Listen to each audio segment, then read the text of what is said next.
What's up guys, Saf here on SuperSaf TV, and it's not often that the embargo for two devices lifts not only on the same day but at the very same time. But that is exactly what has happened today with the Google Pixel 5 5G and the OnePlus 8T, which is also 5G, but they've not put it on the box. Anyway, I thought instead of covering these individually, let's just put them both in one video, and then we can look at all of the key differences, break them down SuperSaf style, and also look at some camera samples. So let's get straight to it. So firstly, let's take a look at the displays. They do look very similar. We've got flat displays with small bezels and a punch out on the left-hand side. The OnePlus has slightly thinner bezels on the left and right, and it also has a slightly smaller punch out for the front-facing camera. It also has a higher refresh rate, so the Pixel has 90 Hz, the OnePlus 8T has a 120 Hz refresh rate, which does feel smoother. And from what I can see as well, it is slightly brighter compared to the Pixel, so I would give the overall edge for the display to the OnePlus 8T. Now, of course, another obvious difference between these two is the size. The OnePlus 8T does have a larger 6.55-inch display versus the 6-inch display of the Pixel. Now, personally, I do prefer larger displays. I consume a lot of media, do lots of browsing on my smartphone, so I do like a larger display. So I would lean more towards the OnePlus 8T. But an advantage that you get on the Pixel is that it is much easier to hold and use with one hand thanks to that smaller display. So this is something that you might prefer. Now, while we are on the displays, let's also talk about the fingerprint scanners, because the OnePlus 8T does have an in-display fingerprint scanner. The Pixel actually has a fingerprint scanner on the back. Now, in terms of speed, they are both very, very fast, so I don't think you can go wrong with either of these. I think it'll come down to your personal preference. The OnePlus, arguably more convenient because it is at the front, so you could unlock it while it was down on the table, whereas the Pixel, you do have to pick it up. However, with the OnePlus, you do have to wake the display to be able to access the fingerprint scanner, whereas on the Pixel, it's always awake. So it could be in your pocket and you could just tap your fingerprint, and as soon as it's out of your pocket, it is unlocked. Honestly speaking, I don't mind either of these. I know I keep saying it, but it's gonna come down to personal preference. Now let's talk a little bit about the build and design. So the Pixel, of course, the much more compact device. It also weighs a little bit less compared to the OnePlus 8T. So that definitely might be a factor that you wanna consider. And we do have different builds. Both are actually very premium. We do have a combination of metal and glass. The OnePlus 8T has a metal frame with glass panels on the front and back, and on the front we have Gorilla Glass 5. The Pixel, on the other hand, has Gorilla Glass 6 for the display, and we've got an aluminium enclosure which is coated in this material, which does give it a lot more grip. And you know, this material, you're not going to get any fingerprints on. It does feel really nice. This is the Sorta Sage. There is also a just black version available, which will probably attract a little bit more when it comes to fingerprints. But this version of the OnePlus 8T, the aquamarine green, does have a glossy back. Now, it's got a very interesting look, so depending on the way the light hits it, it does give you a little bit of a two-tone color. And I do like the look of this, but I mean, it's glossy, so it is going to attract fingerprints more compared to the Pixel. I believe the other version, which is the Lunar Silver, which does have more of a matte finish. Now, in either case, if you do want to mix things up and give your device a unique look, then I would recommend a skin from our channel sponsor, dbrand. You've got so many options on there. I tend to kind of have a different favorite each time. I really do like the Matrix skin personally. It gives you a bit more grip and looks really, really cool. I'll be leaving a link to dbrand down in the description below. Now, the Pixel 5 does have an official IPX8 water resistant rating. The OnePlus 8T does not. However, OnePlus do say that it is watertight and it should be fine to use in things like the rain. However, there is no official rating. I believe this costs more to be able to get that rating on the OnePlus 8T, so they haven't included it. So if that does matter to you, the Pixel does have that rating. Right, now let's talk about the cameras. So of course, this isn't a detailed SuperSaf style camera comparison. I just would not have the time to do this, but I have gone out and tested these out and taken lots of shots. Front-facing cameras, the OnePlus does have a higher resolution, but remember, pixels are not everything. In my experience, the Pixel just takes better selfies. The colors are more accurate. OnePlus devices, I've said this many times before, but they just tend to overexpose, make you look fairer than you actually are. I'm definitely not a fan of this, so I would pick the Pixel hands down.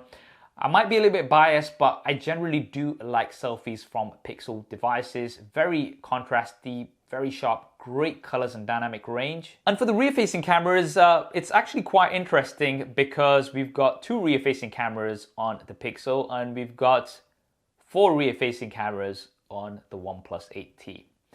But remember, numbers are not everything.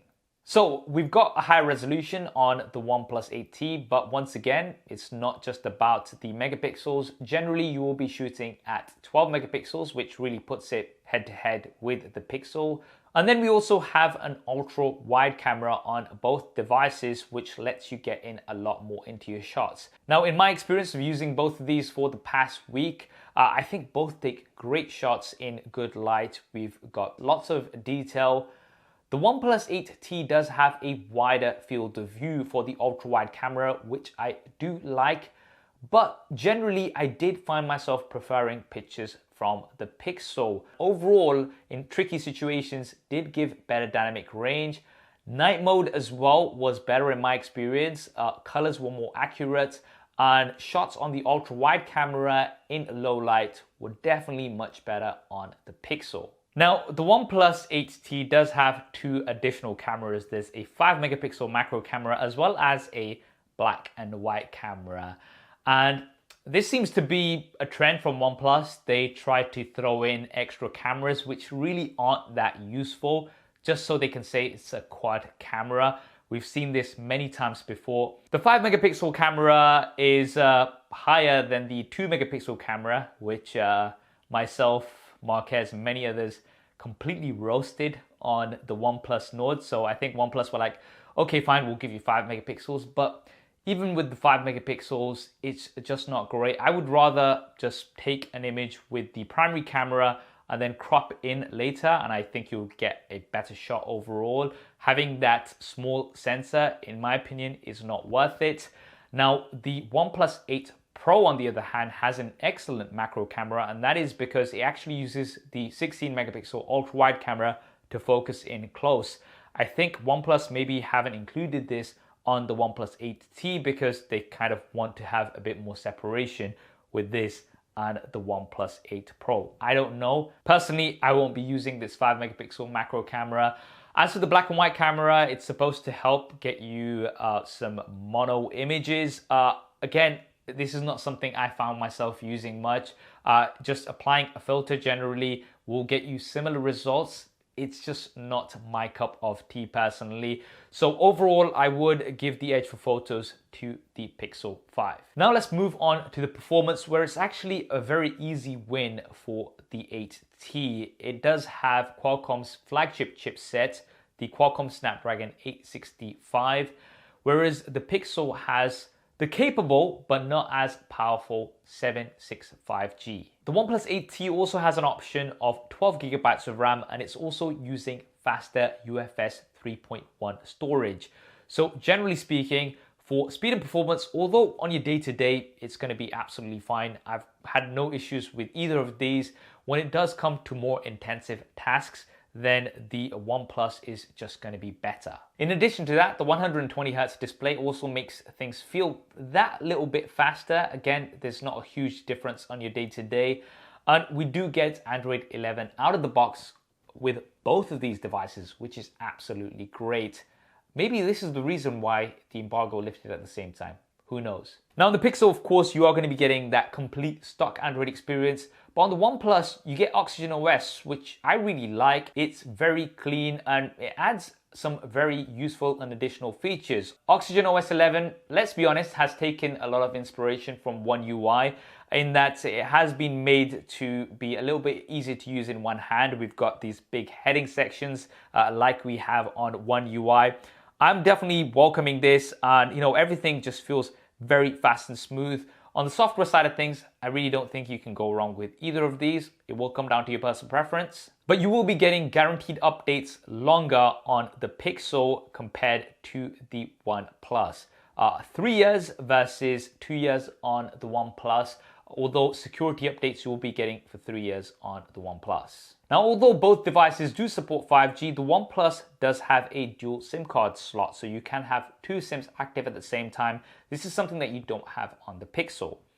Looking at the speakers now, so both do have stereo speakers, and generally they sound really good. We've got one in the earpiece and one bottom firing. Now, I am not an audio expert, but my friend Thunder E from Board at Work is, and having a chat with him in his experience and his detailed testing with his ASMR mic, he did say that he preferred the OnePlus 8T. Now let's talk about the battery. So the OnePlus does have a larger battery size compared to the Pixel. However, it does have a higher refresh rate and it's also a larger display. And I've only had these devices for about a week, in which the battery life has actually been good on both, but I can't give you anything too extensive. What I can tell you about is the charging. The OnePlus 8T has Warp Charge 65, so 65 watt charging. This is actually split across 2 batteries, so it's charging both the batteries at the same time. So that way you get that super fast charging, 100% in around 39 minutes. The Pixel has 18 watt charging, which is much slower. However, the Pixel does support wireless charging, which the OnePlus 8T does not. As well as that, the Pixel also supports reverse wireless charging, where you'll be able to use the Pixel to charge another device, maybe some earbuds wirelessly. So I guess it comes down to speed versus convenience. Again, this is something that we've talked about many times before. I'm somebody who does prefer wireless charging over fast charging because I drop my smartphone on my wireless charger before I go to bed. I wake up and it's fully charged. That's just kind of my routine. But some of you might prefer that very fast top up that you get with 65 watt charging. And finally, let's talk about the price. So if we look at the base model, 8 gigabytes of RAM with 128 gigabytes of storage, in the UK, the OnePlus is actually coming in £50 cheaper compared to the Pixel. Now in the US, as far as I'm aware right now, there is only going to be the 256 gigabyte option of the OnePlus 8T, and that is going to be coming in $50 more compared to the Google Pixel 5. However, you will be getting double the storage as well as more RAM. So what does that mean? Well, with the OnePlus, you are getting a better overall display and better overall performance with faster charging. But on the Pixel, you are getting overall better cameras in my opinion, and you're also getting things like wireless charging and reverse wireless charging, which you don't have on the OnePlus 8T. So it is going to be a tough decision as always, but hopefully this video has helped you make that decision by breaking down all of the differences. Which is your pick? Is it the Google Pixel 5 or is it the OnePlus 8T? Do drop me a comment below and let me know your thoughts. I hope you enjoyed this video and found it useful. If you did, then do hit that thumbs up button for me. And if you haven't already, then be sure to subscribe and hit that bell icon. There's going to be lots more SuperSaf style coverage. I am trying to work on a camera comparison of the Pixel 5 versus the S20 FE, which is very highly requested. So that should hopefully be coming soon, as well as lots of iPhone coverage because that's around the corner. So you won't want to miss any of it. Thanks for watching. This is Saf on SuperSaf TV, and I'll see you next time. Now we take a break because I forgot to charge the bloody battery.